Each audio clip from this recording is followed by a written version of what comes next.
Have you ever stared at a plate of food and felt your heartbeat slow, not from hunger, but from terror? That night, sitting at my mother-in-law's table, I realized the woman across from me wasn't trying to feed me. She was trying to erase me. My name is Mara Ellison. I'm 39. And this is the night I finally stopped pretending I was safe in her house. For 6 years, I'd worn a smile like armor. 6 years of family dinners, polite small talk, subtle digs about my job, my accent, my parents. My husband, Evan, never saw it. Or refused to. But his mother, Verena, saw me as a stain she couldn't scrub out of her perfect life. She didn't scream or threaten. She smiled. She baked. She made special things just for me. And every time I left her house, I felt a little sicker, a little smaller. The first time I met her, she looked me up and down and said, "Elementary school teacher?" How quaint.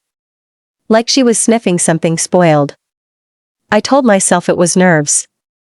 That night, I learned it was prophesied. It was a rainy Thursday when she invited us over.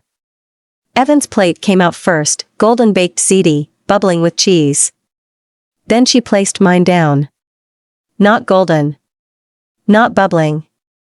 It was gray. The smell hit me before the heat did. Bitter. Metallic. Wrong. It looked like a meal from some damp, forgotten cellar. And she just stood there, watching me like a hawk in pearls. "A family recipe, Mara," she said. "I made it just for you, only my plate. Only me." That's when the cold truth hit. This wasn't hospitality. This was a trap. I slid my phone from my purse and tapped record.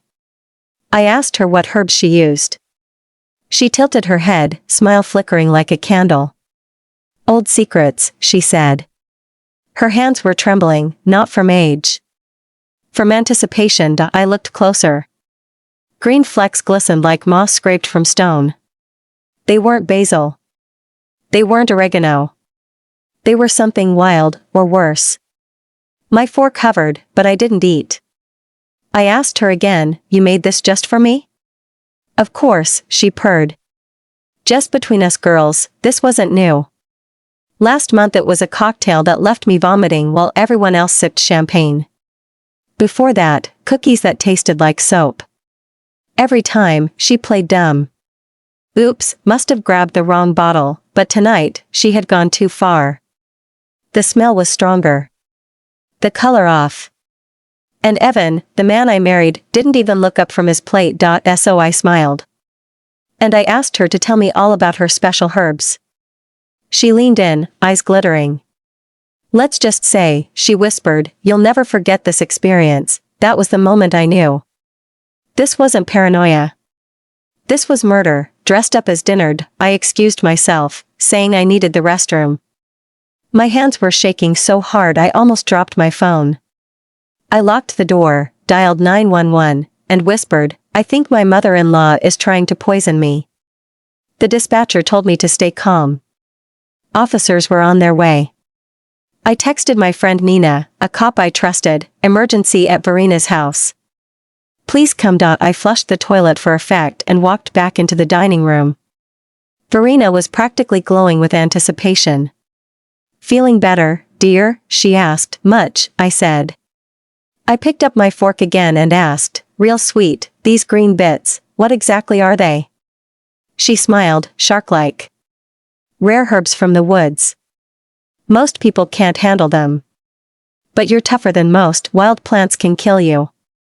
And she just admitted she picked them herself. Then she added, proud as a scientist, "I even tested them on the stray cats out back." The world tilted. Cats didn't wander off. They died where no one could find them. Car doors slammed outside. Verena frowned at the window. I said lightly, "Maybe a delivery." But when the doorbell rang, "Richmond police." She turned pale. She looked at me, mask slipping.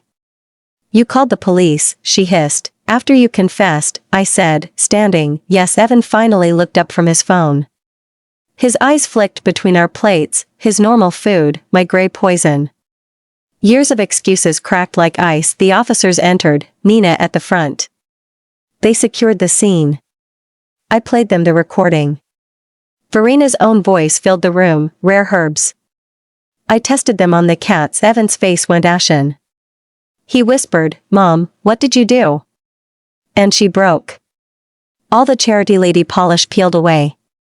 She screamed, she stole my son. She turned him against me.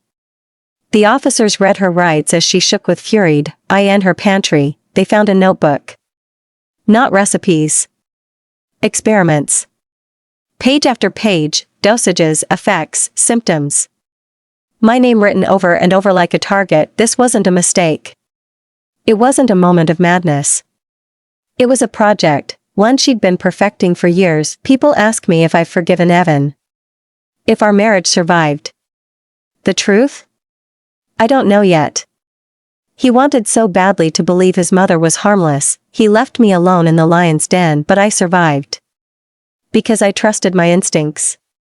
Because I recorded her. Because I stopped eating what she served.